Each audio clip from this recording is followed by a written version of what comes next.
Well, good morning, everyone. Welcome to the University of P.E.I. alumni. There's many people here to recognize, and first I want to start with former senators, and we appreciate your attendance.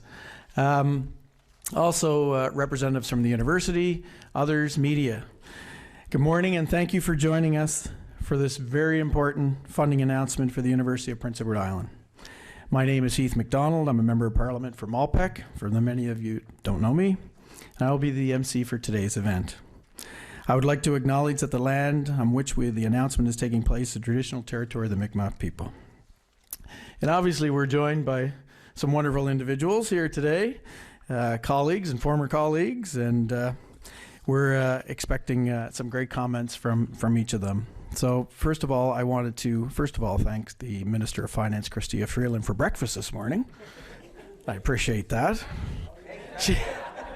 It was Eggs Benedict, yes. Yeah.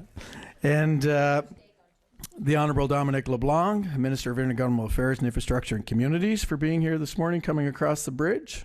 That's great. Dominic's riding and my riding are joined at the hip by the Confederation Bridge, so we tend to be fairly close. The Honourable Dennis King, Premier of Prince Edward Island as well, taking time out of his busy schedule at the Canada Games. And Sean Casey, Member of Parliament for Charlottetown, Bobby Morrissey, Member of Parliament for Egmont, my former colleague, Honourable Ernie Hudson, Minister of Health and Wellness, and my former colleague, Honourable Cory Deagle, Minister of Transportation and Infrastructure, and of course, Dr. Greg Keefe, Interim President and Vice-chancellor of the University of Prince Edward Island. Thank you for being here. Our government is working towards building a better future for all Canadians. As we look to build this bright future, we continue to make strategic investments in infrastructure and develop dynamic, sustainable communities. Today, we are proud to be supporting a project that will deliver just that for the residents of Prince Edward Island. And, moving forward, today's investments will strengthen our future. With these investments and what will take place for future generations, for many individuals, families, and residents of Prince Edward Island. It's such a strategic investment. We're looking forward to hearing comments from first, the Honourable Dominic LeBlanc.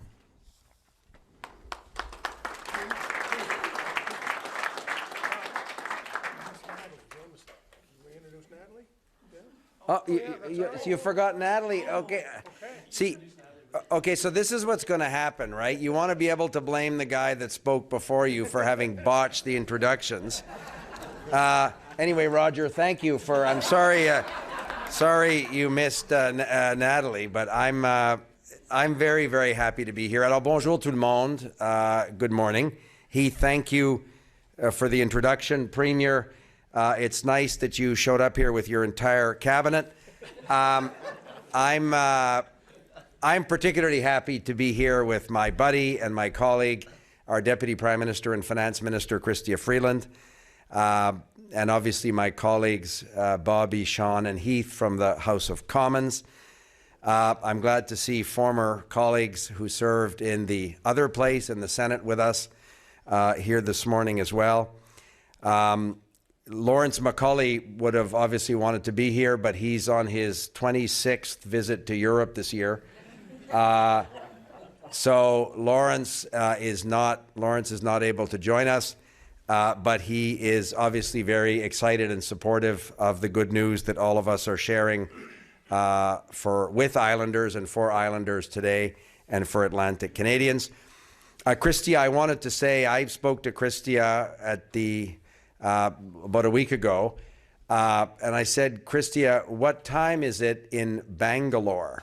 Chrystia was in India, in Bangalore, at a G20 meeting. It was 4:30 in the morning. I was driving back, actually, from the meeting we had about healthcare, Dennis, a week ago on the island here. And Chrystia and I were talking about a bunch of issues that she was working on at 4:30 in the morning in India. It was 7:30 in the evening driving from Charlottetown back to Moncton. So Chrystia, there's no direct flight on PAL Airlines, I think, from Bangalore to Charlottetown. But it's terrific that so quickly after such an exhausting trip that you came to Atlantic Canada and to P.E.I. And it means a lot to me, and I know it means a lot to our colleagues as well. As Heath said, we are here to share what I think is a terrific announcement, both for the University of Prince Edward Island and Dr. Keefe, thank you for your presence here, and thank you for the extraordinary work that you and your colleagues do at this great university.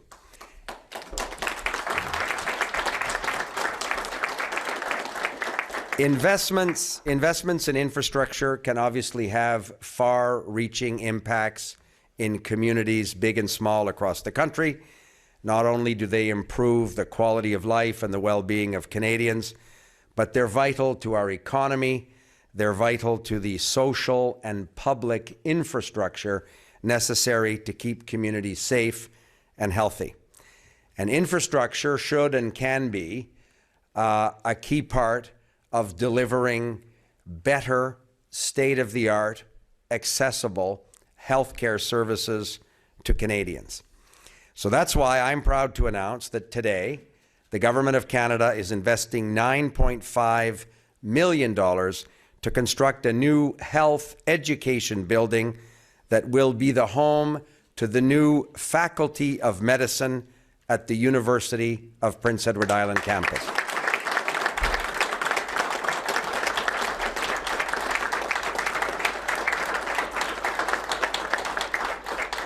Au nom du gouvernement canadien, je suis très heureux d'être à Charlottetown ce matin pour annoncer un investissement fédéral de 19,5 millions de dollars pour construire la nouvelle édifice de la Faculté de médecine ici à l'Université du Prince-Édouard.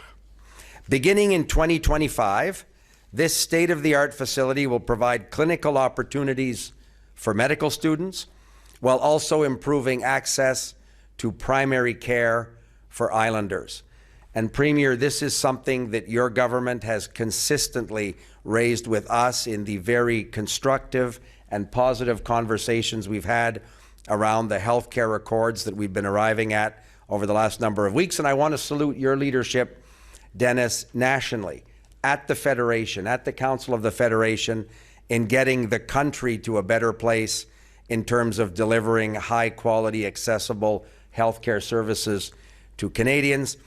And the premiers from smaller jurisdictions like Prince Edward Island or my province, neighboring province in New Brunswick, were very effective at advancing the argument that the investment should recognize the needs of smaller jurisdictions that have to deliver specific services and can't benefit from economies of scale, have different rural or demographic challenges. So I think we found the right way forward, Dennis, but your leadership was important nationally in this regard, and I wanted to highlight that today. The program offered by the University of Prince Edward Island will seek to improve access to community health care services for more than 10,000 Islanders a year. This investment is significant for Prince Edward Island's healthcare system. The lessons learned in the classroom here at the University of Prince Edward Island will yield results and benefits for all Canadians, but obviously most importantly, Islanders. Ensemble, nous créons les conditions gagnantes qui permettront à la prochaine génération de travailleurs de santé d'exceller dans leur domaine et de mieux servir leurs patients. This partnership between Memorial University and the University of Prince Edward Island is a perfect example of the kind of model that will deliver better healthcare services to Canadians in every part of the country. Dennis, Premier Fury spoke to us. He, of course, is an alumnus from Memorial himself. He is very excited by the possibility of Memorial University collaborating with P.E.I. and creating this facility to serve Islanders and Atlantic Canadians for a long time to come. So I think today's investment in conclusion speaks to certainly our government's desire to partner in the infrastructure space with provincial governments, with higher education institutions, and there's no better example than this great university here on Prince Edward Island. And we have other plans perhaps for other post-secondary education institutions on the island in the coming weeks as well. This will be a leading-edge net zero facility that will probably comprise over 133,000 square feet over 5 stories. So this will be an important building for the university, for Charlottetown, and I think for training the next generation of healthcare professionals that will serve Islanders and all Canadians. And finally, I remember the first time I heard about this terrific project was when Bobby and Heath drove over to Shediac the early part of last summer. We had a conversation at my constituency office. We talked about the potential on the island for this investment. Later in the summer, we visited with Sean the facility here. Sean spends most of the summer in Europe, so he wasn't at the first meeting in Shediac. He was probably in the south of France for July and a good chunk of August. But the first time I heard about this was at a conversation with my colleagues from the island in Shediac. I came over a few weeks later. We met with people from the university. And then when Premier King and I talked about how we wanted to see the federal provincial infrastructure envelope allocated, it was an easy partnership with a provincial government that's been helpful to us in so many ways. And today is, frankly, the beginning of this very happy story together. And I thank you very much for having invited me to be part of it.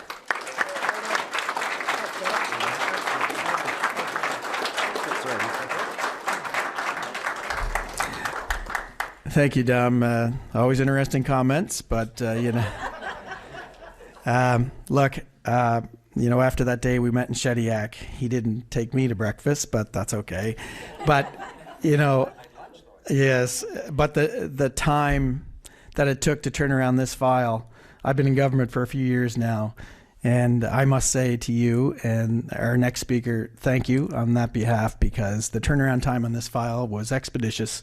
And we appreciate the cooperation and the collaboration. Thank you. Now I'd like to introduce Minister Freeland, who bought me breakfast. So there you go.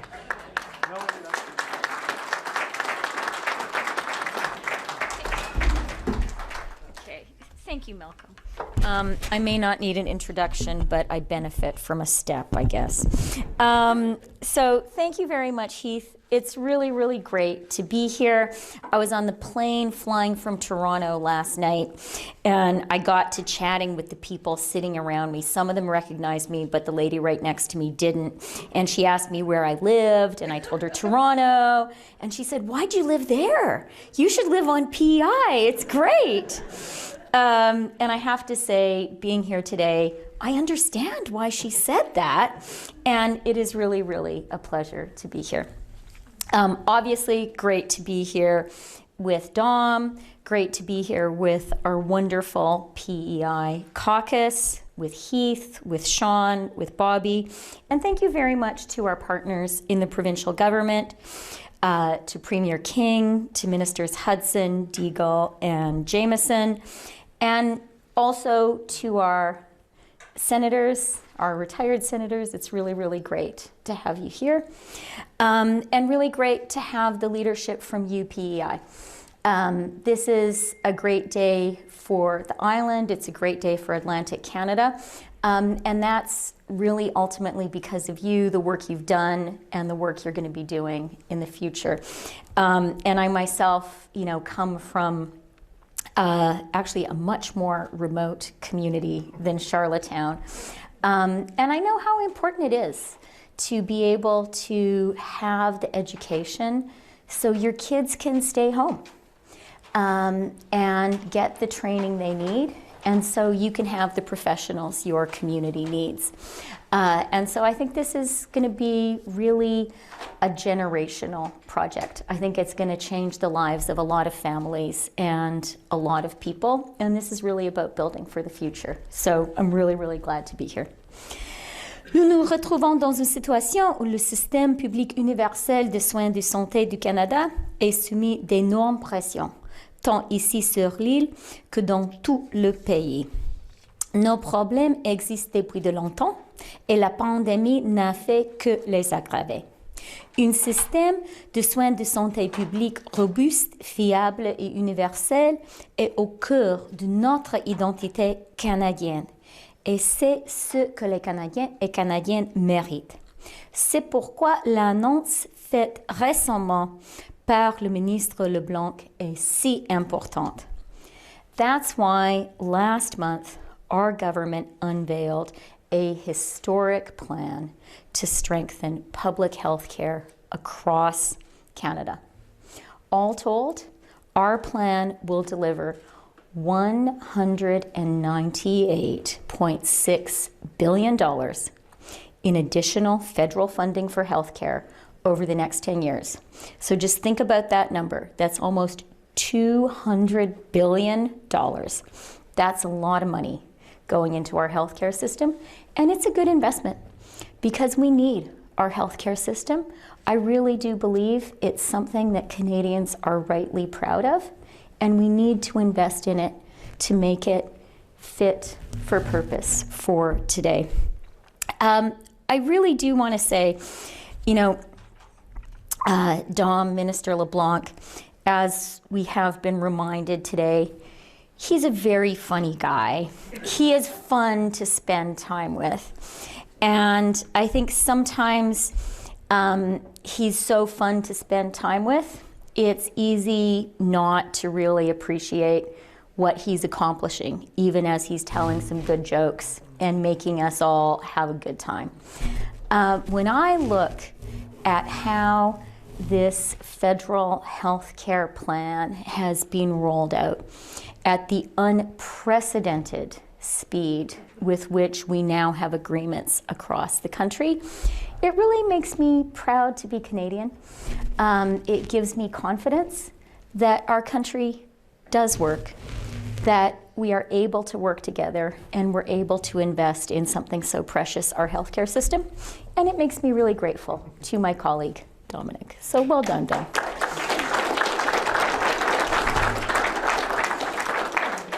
And it also really makes me grateful to our provincial partners.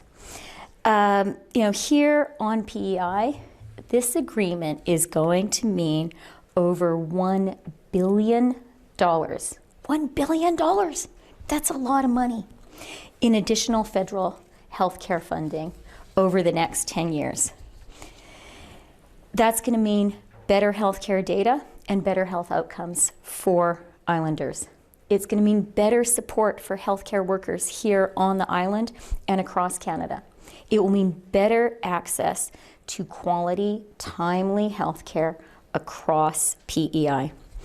It is going to mean new healthcare funding, and on top of all of that, we have a new medical school here on Prince Edward Island. Yeah, it's a great thing.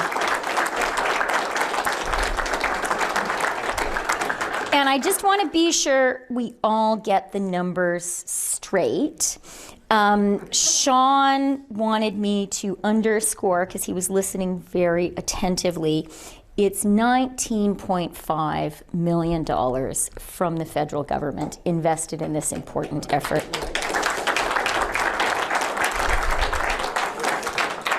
And this kind of work, this kind of real generational investment, doing something really concrete and specific, which all of you know this is what P.E.I. needs.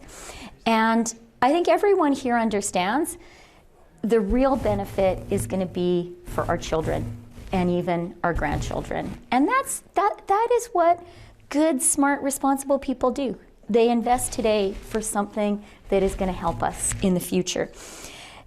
And I really believe this kind of announcement, which is the culmination of some work and really the starting gun for a lot of work here at UPEI, we're able to do this when we as a country understand that everyone needs to work together.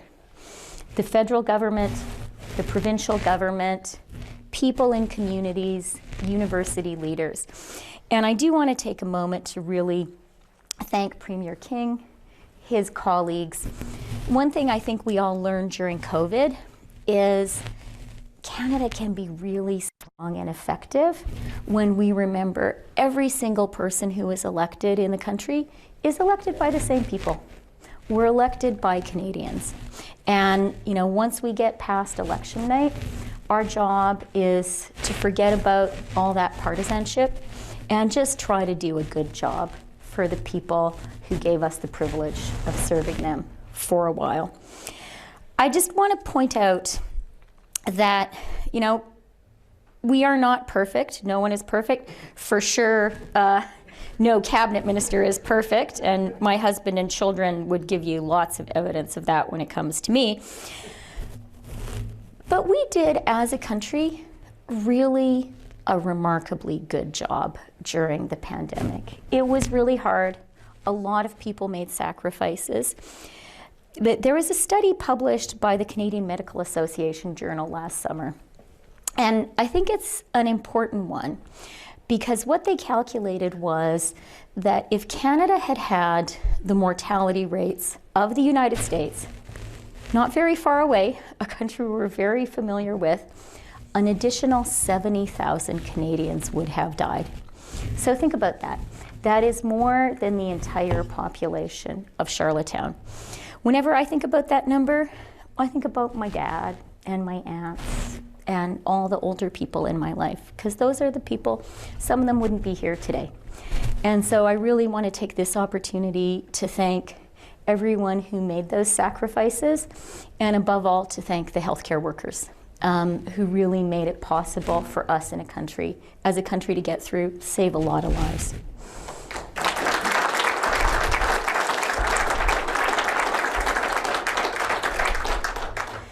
Now, it was expensive. During the pandemic, the federal government provided 8 out of every $10 that was spent across the country to support Canadians and Canadian businesses.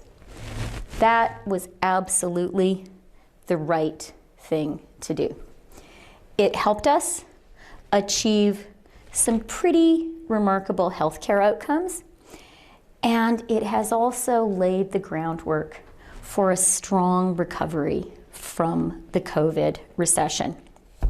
Canada had the strongest growth in 2022 in the G7, and the IMF predicts we will have the strongest economic growth in the G7 by the fourth quarter of this year. We have near record low unemployment. There are 800,000 more Canadians working today than before COVID hit. That is a 126% jobs recovery compared to 112% in the United States. So that's a big deal. That's because of everybody here. People are working hard, and I'm very grateful. Something else that we've done, also in partnership with Premier King and his team, is created a national system of early learning and childcare. That I hear all the time from Canadians, mostly, to be honest, Canadian mothers, how that has changed their lives. But you know what? As finance minister, I can tell you it is changing our economy too. Part of the reason that we have this strong economic recovery, part of the reason we have such strong labor force participation is parents, in particular mothers, can now go and work if they want to. And today, Canada's labor force participation rate for women in their prime working years in January was 85.6%. It's never been that high.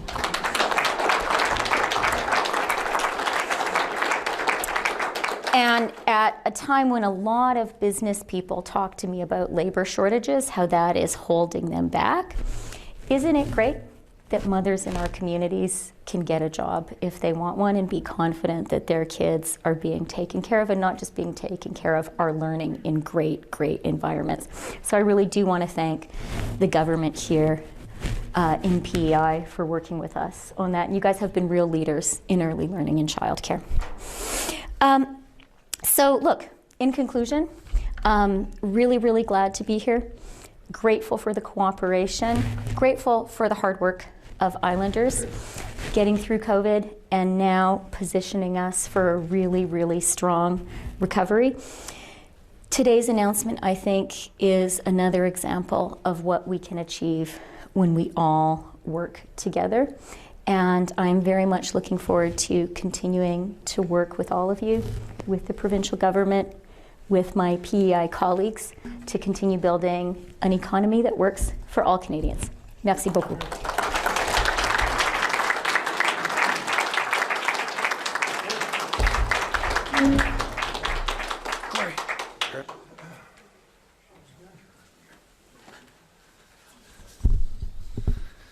Thank you, Heath. You didn't need this. No. And thank you, Minister Freeland, for coming today. And it's nice to see, without you here, we were only going to get 9.5 million. So, and then.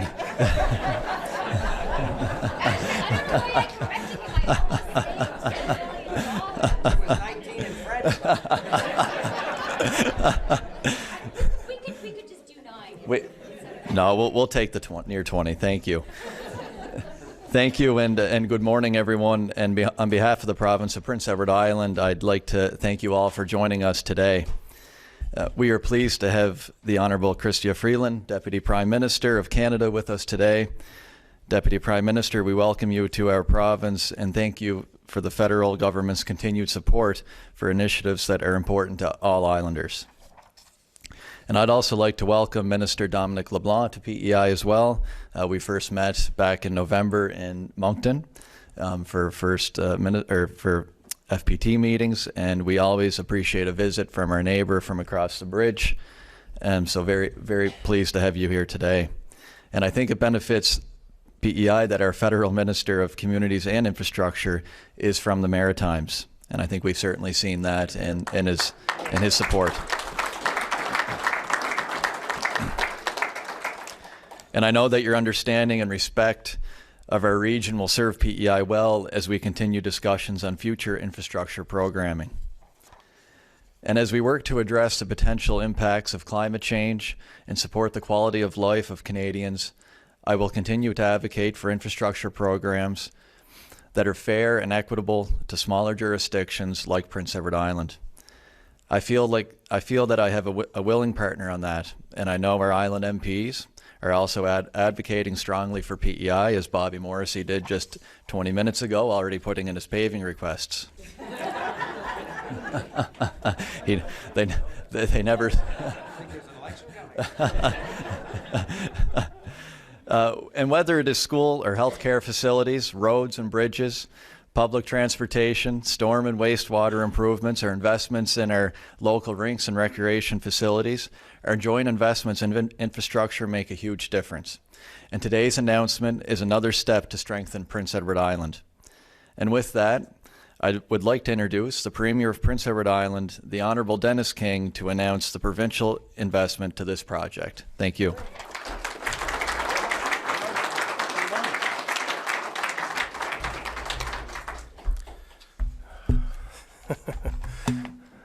I heard that. He said something about don't use the stool. I don't think it can hold him, I think is what he was saying. I used to be 6'2", but then my sides gave out. Thank you very much. Thank you very much. That's my brother's joke, by the way. So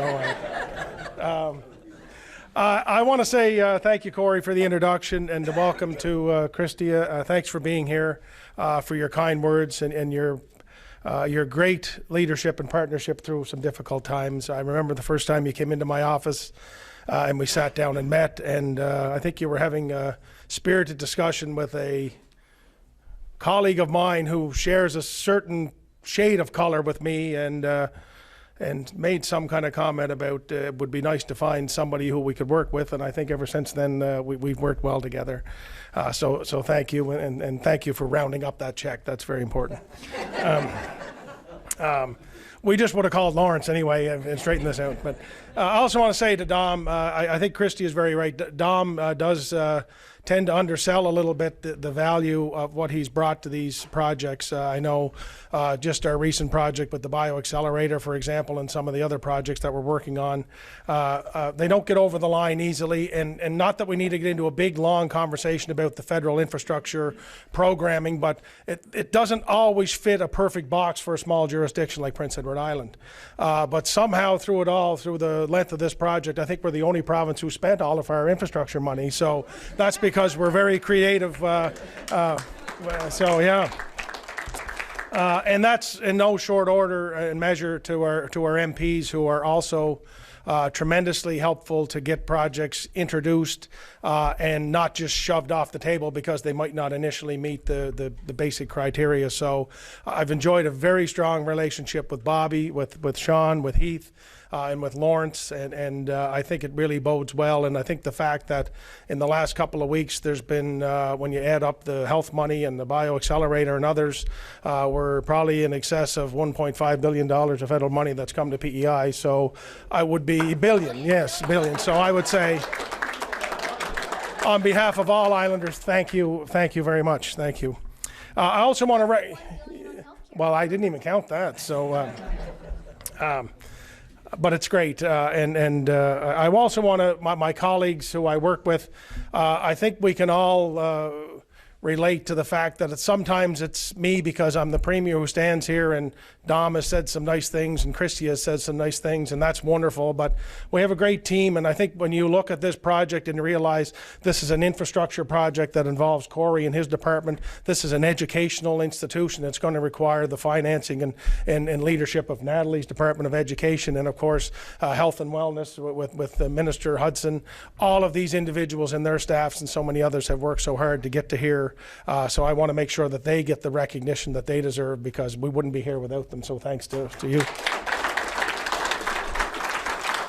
And I also want to say to Greg and the leadership team here at the University of Prince Edward Island, I really do think when this was first introduced to me, I think this is a visionary project. I think this is something that we all wish could have been done 20 years ago, and this is very much an investment in our future. It's taking a little bit of control of our own destiny in terms of how we teach and how we learn and where we teach and where we learn, that will pay off dividends into the future. But it's a visionary, it's a courageous project. Anytime we try to introduce change in this world, in this province, we know there's some challenges that come with it. I used an example the other night when I was speaking to a crowd that when we introduced the Confederation Bridge, not everyone jumped up and said, "That's a wonderful thing." Why, gosh, that's a great idea. But I don't think too many Islanders would want to send it back now. So I think you have to look at these things in terms of, you know, and I think even this institution which we're in, when Alex Campbell amalgamated St. Dunstan's University, which was the Catholic university, with Prince of Wales College, which was a Protestant institution, and brought them in to UPEI, I don't think everyone thought that was a great idea. But I think it's really, we have built one of the great institutions in the country and something that we're all very proud of. And I think this project is along that scale. I know there are many challenges along the way, some we know now, some that we will encounter, but this is a courageous thing to do. It's the right thing to do. It's going to change and adapt our system, which we need to do. And I'm just really, really proud of Greg, of your team, for having the vision, the foresight, the determination, the courage to do this. And I'm very, very honored as part of the government of P.E.I. to play a role in this. I also wanted to recognize a couple of colleagues in the front row who have been recognized as former senators, which they are, but we also have former Premier Catherine Kobuk, who's also the Chancellor of the University of Prince Edward Island, who's played an important role in this. Catherine came up to me when we were talking about the university, and she said, "This is something that you'll be proud that you did." And Premier, I can say I am very proud that we've done it, so thank you for your leadership and your advice along the way. And of course, recently retired Senator Diane Griffin, who is now the chair of the Health P.E.I. board, which is something that I know that she's going to make she's already made a tremendous difference and contribution, but I'm really, really excited for her leadership, her community-minded vision, and her love of P.E.I., and her ability to work with people. So I'm really, really excited to have you there, and this is going to be a big part of your legacy when you're finished as well. So thank you very much for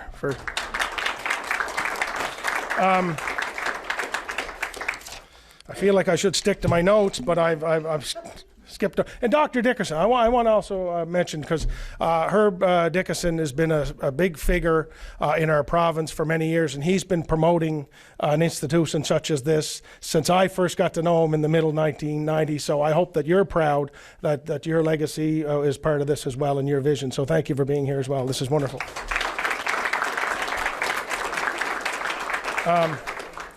So since the announcement of the university's School of Medicine in 2021, all of our partners have been methodically going about the planning process to deliver a state-of-the-art facility where doctors and nurses will be trained, and where over 10,000 islanders will receive care from a team of healthcare professionals in what we call a patient medical home. The infrastructure required for this project is just as important as because it will happen in just a few short years, and we've already broken ground just outside of this facility here. As it has been previously announced, this facility will be a state-of-the-art build, implementing the best new practices for how we teach and how students learn and how patients want to receive healthcare in today's world, and the training of our healthcare leaders of tomorrow. The infrastructure cost alone will be somewhere in the vicinity of $50 million, and with the help of our friends in the government of Canada, with their announcement today, our new funding contribution on behalf of the province of Prince Edward Island will be $16 million, which will be on top of the almost $20 million that's being injected here by the federal government.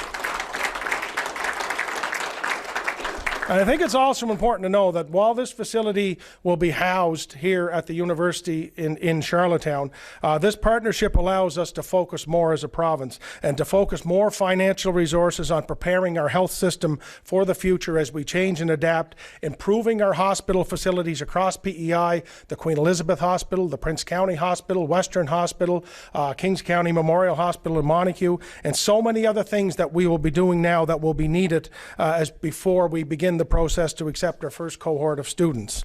As I said before, there was a time when the idea for a medical school on P.E.I was maybe thought to be impossible, but you didn't think so. And thankfully, the university didn't think so either. But, over the past little while, we've learned that we're in a tremendous time of change in our society, and nowhere is that more evident than in healthcare. What we're doing in terms of adapting and changing our system is much needed, not just for the patients who access the service, but for the high-end and wonderful professionals who provide that service within the system.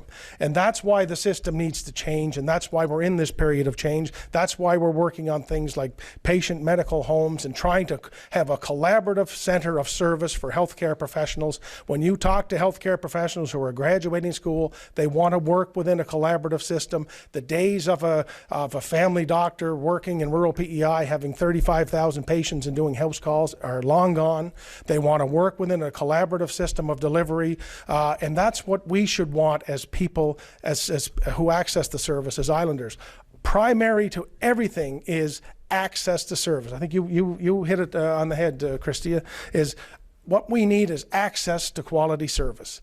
And there will be a family doctor along the way, but there will be nurse practitioners, there will be RNs, there will be RCWs, there will be social workers, and there will be a conglomerate of services within the healthcare system that will be there for you, for the service that you need as close to home as you need it. And as I said, there'll always be bumps in the road, and we can't be afraid of those. But by the time we open the doors of this Faculty of Medicine, we'll be ready, we'll meet the expectations, will exceed the expectations, and we will be on the pathway to a drastic change that is needed in healthcare and which will serve islanders well into the future. One thing that I'm also certain about, and I think I spoke in depth with Minister Hudson and with Minister LeBlanc and Minister Duclos last week when we renewed our Canada Health Transfer Agreement, which has been announced $1 billion over the next 10 years. I've said before, it's not all about money. It's not just money that will change our system, but money will help as we adapt, as we broaden the scope of practice for those within it. It's going to take money as we innovate our services. It's going to take money and investment, and that's where I think the federal government has gotten this right from the very beginning, is that the conversation with me, at least, has always been about what can we do to help adapt and change the system and to make it more accessible for the people who need it. And I think think that's what the $1 billion does for PEI in the long run. But it's not just about money. It's not about politics. It's about trying to provide the best service that we can provide to citizens as close to home as possible. And as I say, for the people who access the service, but also the ones that work within it. This is a step in the right direction. It's a very exciting day for PEI. I'm very grateful for the relationship and the partnership that we have built with the federal government through our members of parliament here. And I also want to, just before I close, I don't want Bobby and Heath and Sean to sell themselves short. It was a little bit more than just a trip across to Shediac. I think when the announcement first came, there was conversations that began with me and some of my colleagues to say, I think there's a role for the federal government to play here with the infrastructure program. I know it doesn't fit right now, but let's find a way to work through it. And I'm glad that trip to Shediac helped, but there was a lot more than that. It was expensive, and these guys, but really, when these guys go to Ottawa with PEI at their best interest, they deliver, and with this project here, you delivered mightily. So thank you very much.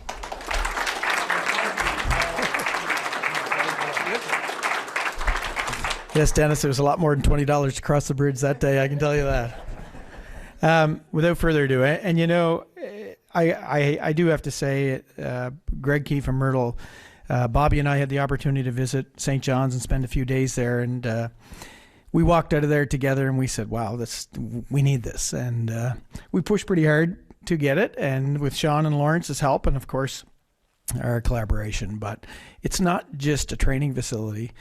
You're talking research, and the economic value to this province from this facility, I believe St. John's, if I'm correct on the number, was like $200 million a year. So we can't forget that as well. So it will have a long-lasting effect, and it will have a trickle-down effect. The next guy doesn't need any introduction in this area, so Sean Casey.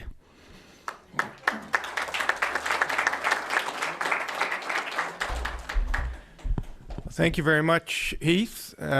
Distinguished platform guests who have all been introduced several times now. Ladies and gentlemen,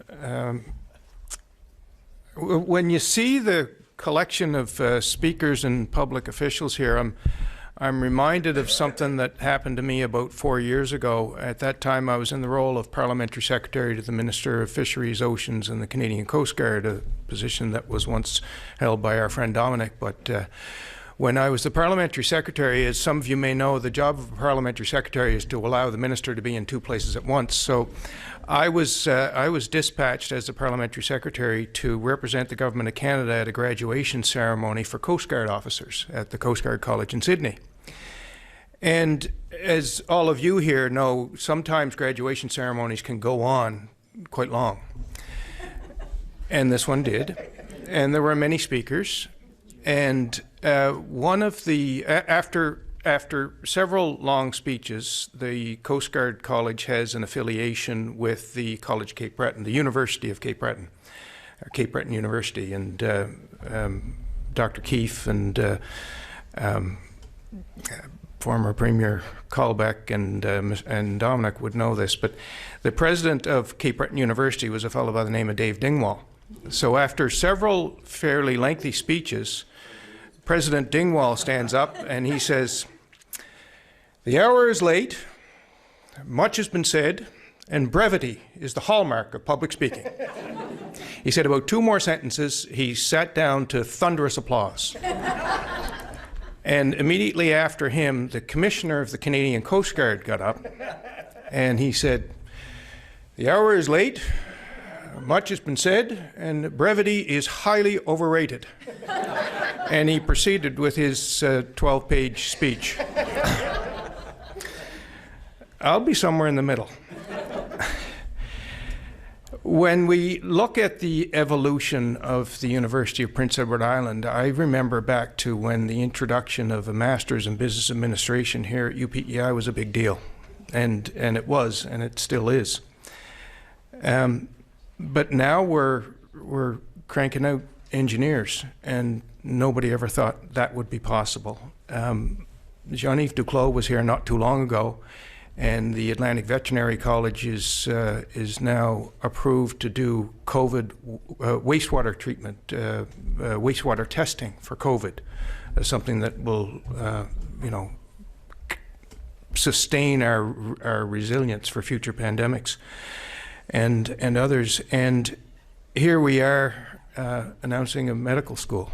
I mean, separate and apart from the transformation of this campus with respect to physical infrastructure, the things that are happening here are absolutely remarkable. And so for everyone in this room that is involved in pushing the university forward and is involved in this announcement, to take a bow. It's, yeah.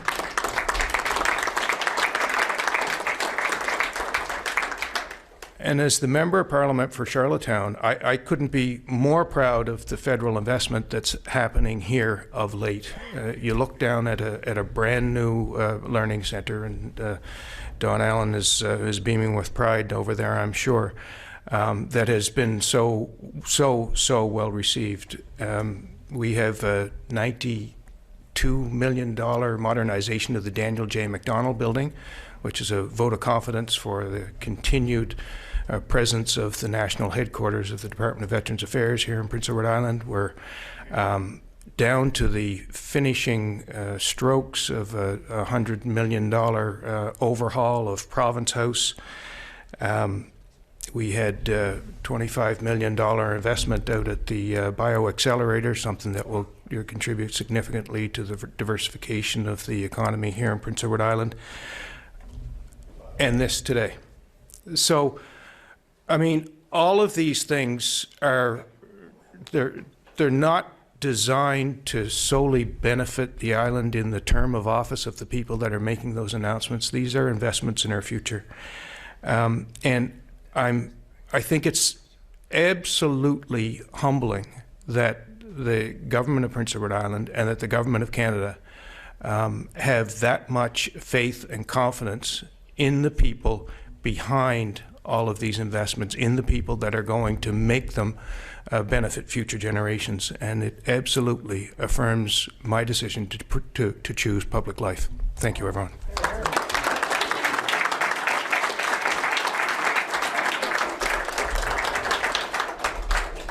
Well said, Sean. And certainly we've known, my colleagues on both sides of this podium have known, and these senators have known, Prince Edward Island continues to punch above its weight, and we will continue to fight for that. So next, I'd like to introduce my driving partner that day to Shediac, and I'm not sure if anybody ever drove with Bobby Morrissey before, but I was exhausted by the time I got home. Bobby.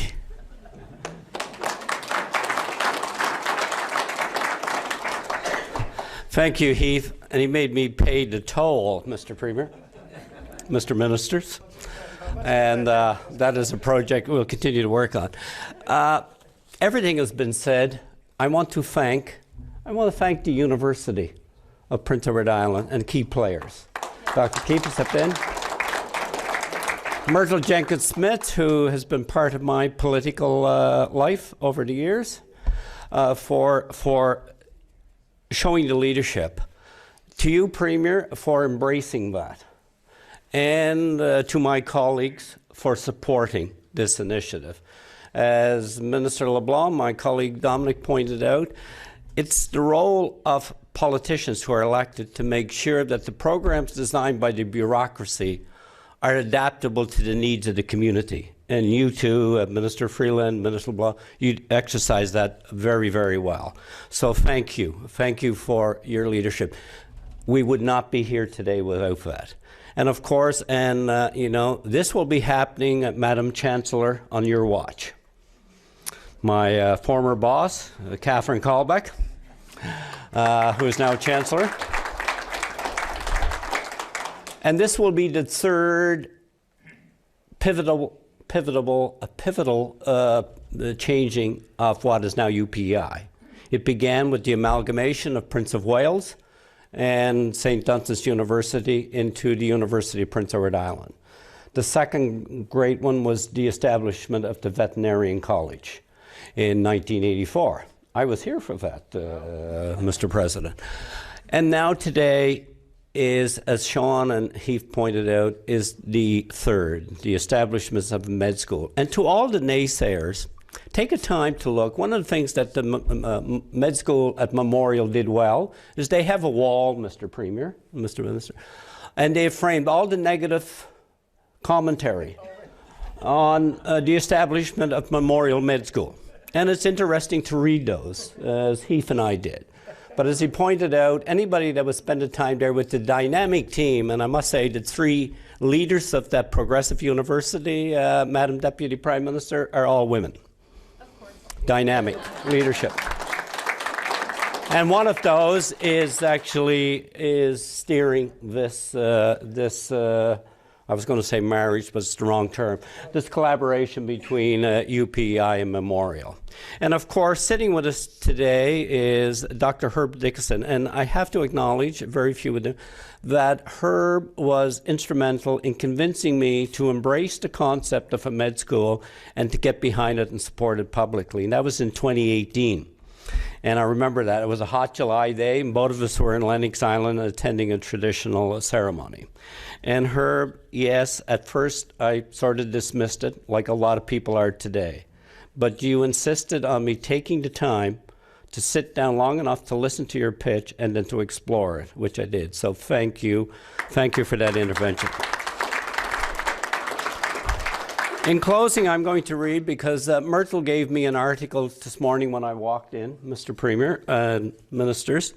That was a co-op editorial that was written by former Premier Alex Campbell, a visionary leader that was visionary in creating the University of Prince Edward Island.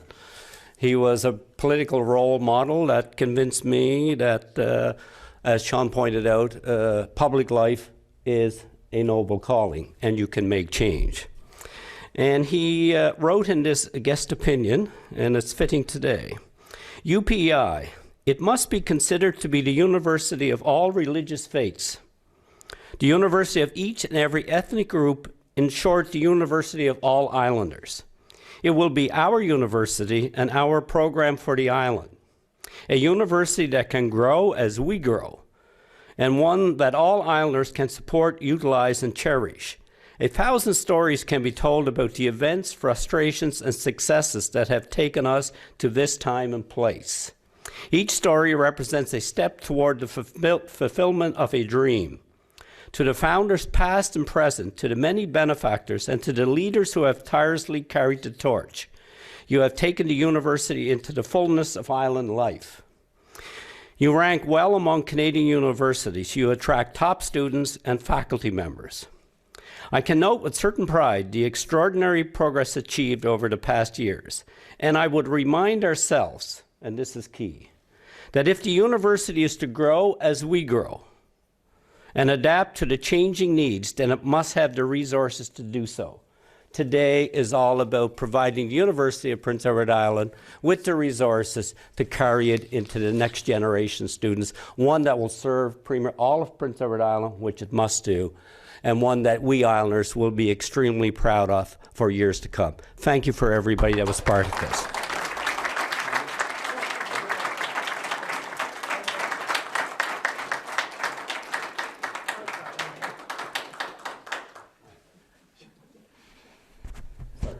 Thank you, Bobby. Bobby was in the back room, and he had this article that Myrtle presented to him, and I said, "You can't read that." It was like a full page of it. It's like, anyway, good job. Next, I'd like to introduce my former colleague, Ernie Hudson. Ernie, we always enjoyed the banter in the legislature, in the provincial legislature, and we become relatively good friends. And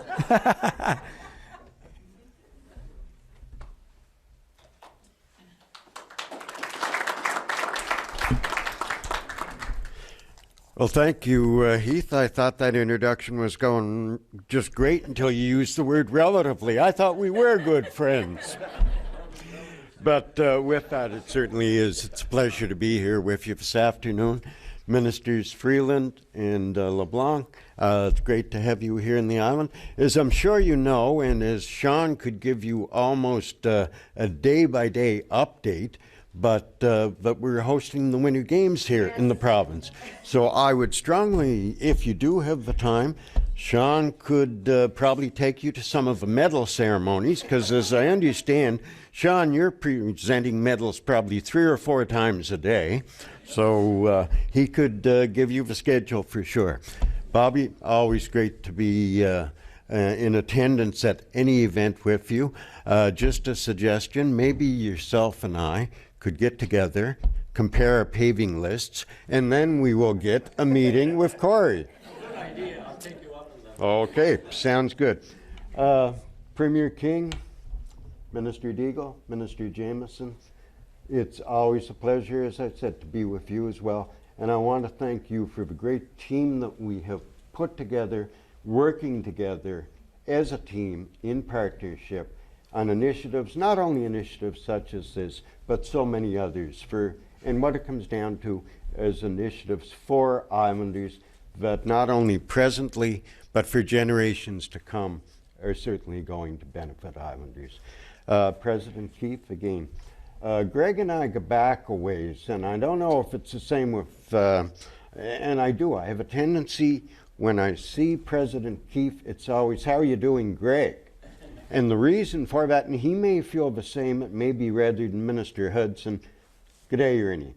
But the reason for that, a bit of background on myself, I operated a dairy farm up in the western part of the province. And at that point in time, Greg was one of the veterinarians out of the West Prince Vet Clinic.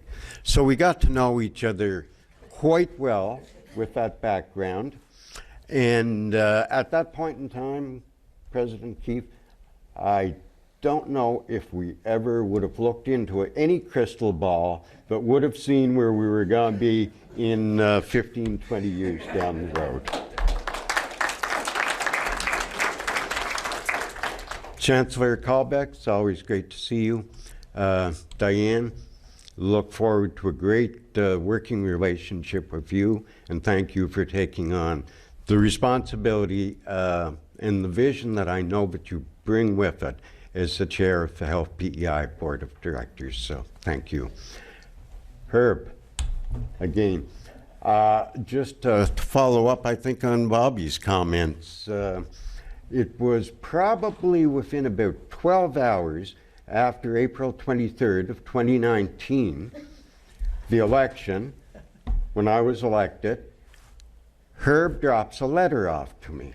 And that letter is just every reason that we should be moving down this road. So, Dr. Dixon, thank you for your efforts and for your support as we've moved this forward. Thank you. And Sean, you had mentioned brevity. I don't think that this speech is terribly long, so I will ad-lib a little bit. But I also want to recognize Federal Minister of Health, Minister Duclos, who was here just several days ago with Dominic. We had a great meeting, myself, Premier King, as has been referenced, the additional through CHT, Canadian Health Transfer, but more importantly, from my perspective, is the bilateral agreements that recognize the unique challenges that small jurisdictions such as P.E.I. have. And certainly, Minister Duclos has been so accommodating, I would have to say.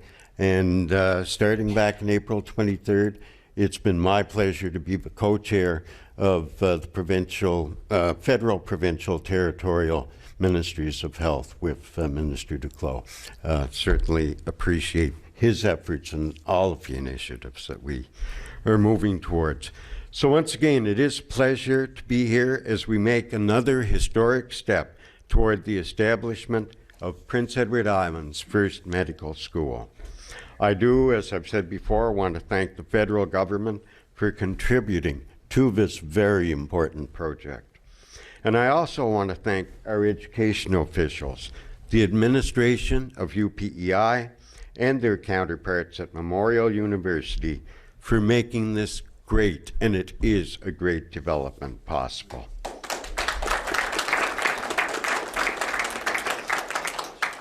We expect big things from this school and from the people who train here. I think it is fair to say when we train physicians right here in the province of P.E.I., many of those new island-trained doctors are going to be interested in building their lives here and building their careers in our province. The island is full of people who came here for a professional opportunity or for schooling and who fell in love with this beautiful province of ours. We know this will work for our new physicians as well. And I don't want to overlook the expanded training opportunities in other medical professions that have just been announced. UPEI is increasing spaces in its registered nursing program, and I want to thank UPEI for working with the government of Prince Edward Island in moving that initiative forward. Holland College is expanding its training of LPNs, of licensed practical nurses. The government of P.E.I. have put in place free tuition for RCWs and additional intakes in the RCW program as we realize the challenges that we have with health human resources and as we move forward on a number of different fronts to address these challenges and to take care of them. Our schools of higher education are taking important steps to train the professionals that we will need in future years. But those investments and that training will take years to fully come to fruition. In the meantime, we want to continue to pursue every opportunity to recruit capable, experienced, qualified professionals for jobs within our health system. And we will work with our staff to make sure that we can retain the skilled workers who deliver health care here in the province of P.E.I. I know very well that health care issues are at the core of our sense of well-being. Meeting those needs requires financial planning, human resource planning, and facilities planning, which is what we're doing right here today. The investments we do make today will yield benefits for years and decades to come. Benefits and stability, as Minister Freeland had referenced, not just for today, but certainly for our children, our grandchildren, and the generations to come. P.E.I. is not alone in its challenges to recruit and retain healthcare professionals. It is a significant challenge faced by every province right across this country. We will ensure more up-and-coming nurses, nurse practitioners, practical nurses, RCWs, LPNs, and now medical doctors who can be educated and trained right here in the province of Prince Edward Island to join the healthcare workforce right here. Thank you.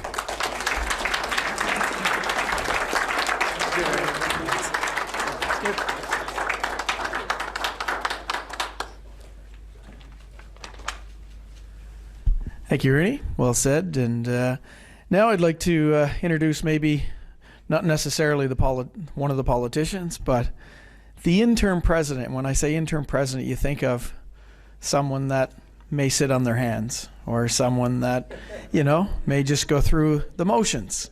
Well, let me tell you, when you look, not this guy, when you look at the campus of UPEI and you see the Atlantic Veterinary College, world-renowned training facility for veterans and students from all over North America, maybe even further. Greg Keefe was part of that foundation and built that strong. And then he takes on interim president, and here we are today building a medical faculty for Prince Edward Island. And him and his team, and Myrtle Jenkins-Smith, I want to recognize, and some of the other staff are over here from UPEI. Politicians, yes, we go and get the funding and, we negotiate and we collaborate and we do everything possible to bring stuff to our ridings. But you're making history, and we're certainly glad to be a part of it, but your leadership is second to none.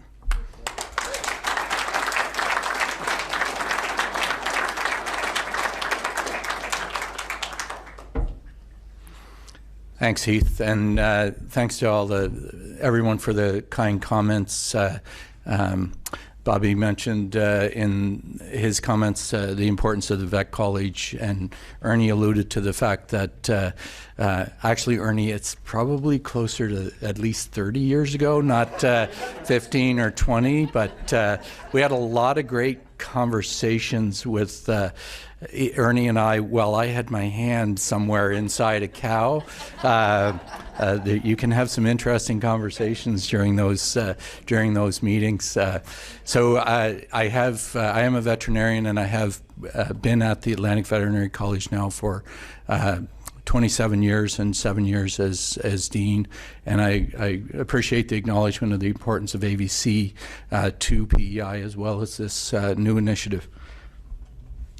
I do have some notes. I haven't spent enough time with David Dingwall yet, so I do have some notes to convey, and there's certainly lots of thank yous to give. But first some acknowledgements. Of course, thank you, MP MacDonald, for the very kind introduction.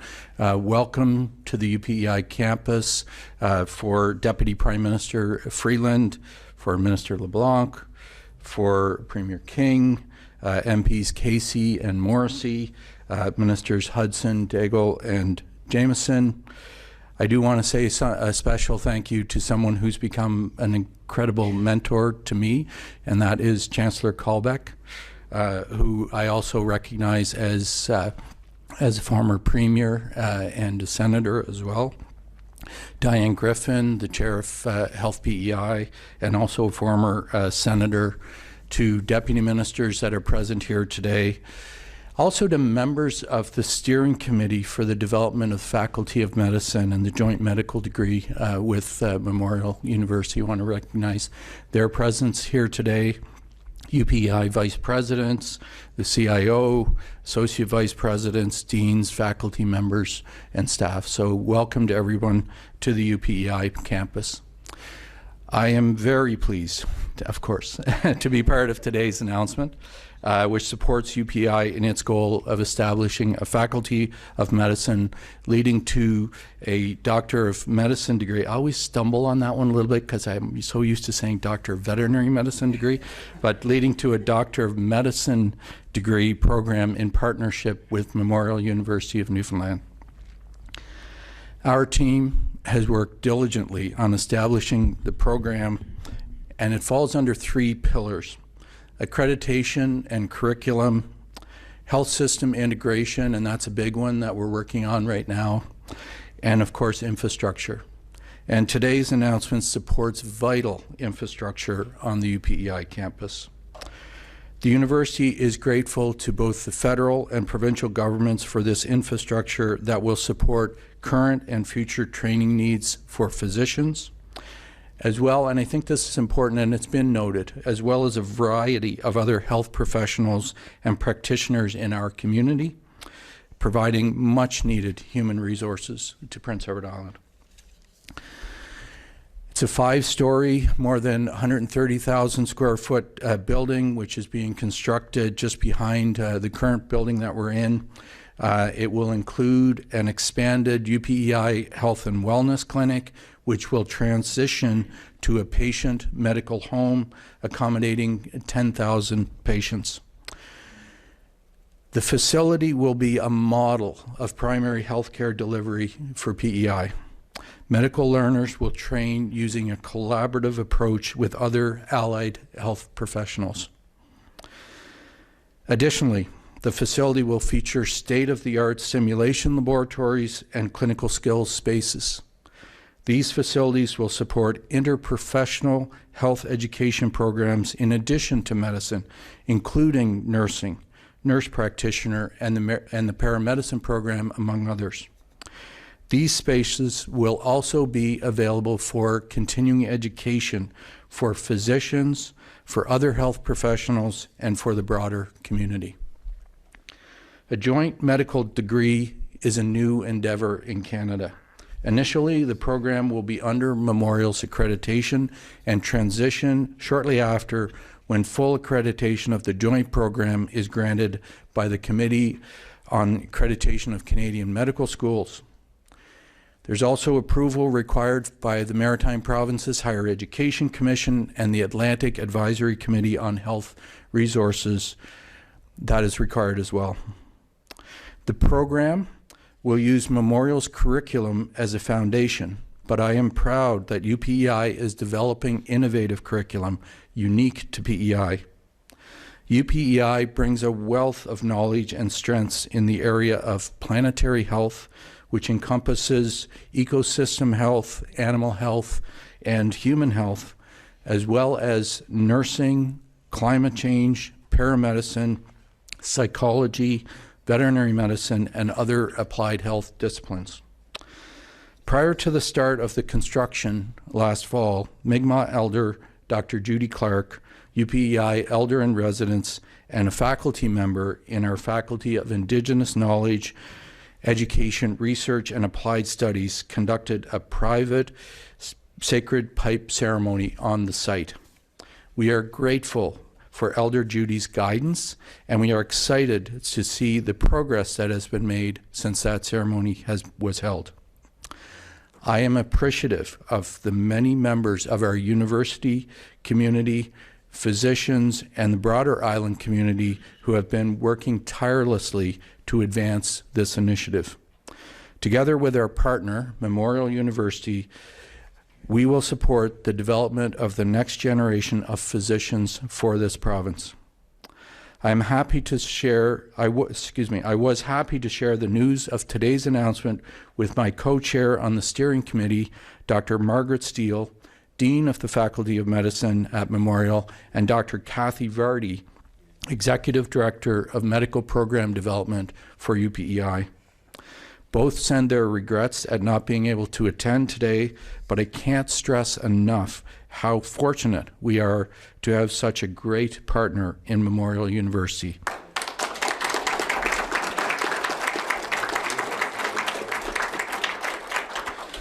Memorial University's Faculty of Medicine has over 50 years of experience training future physicians focused on rural, family, and general specialist practice. Dr. Steele asked me to pass along the following statement. As a partner in this first of its kind joint degree, I would like to thank the Government of Canada and the provincial government of the province of P.E.I. for supporting the future physicians in this province. This new state-of-the-art facility will provide students with advanced learning opportunities in their province and prepare them to excel in their career as health professionals. I echo Dr. Steele's comments, and on behalf of the University of Prince Edward Island, I thank the governments of Canada and Prince Edward Island for these important investments. We are grateful to our federal and provincial partners for placing their confidence in UPEI on this vital healthcare initiative. Thank you.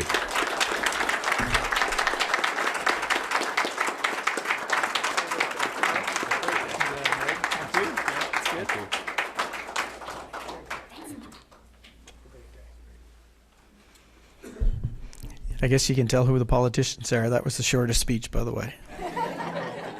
And likely had the most content.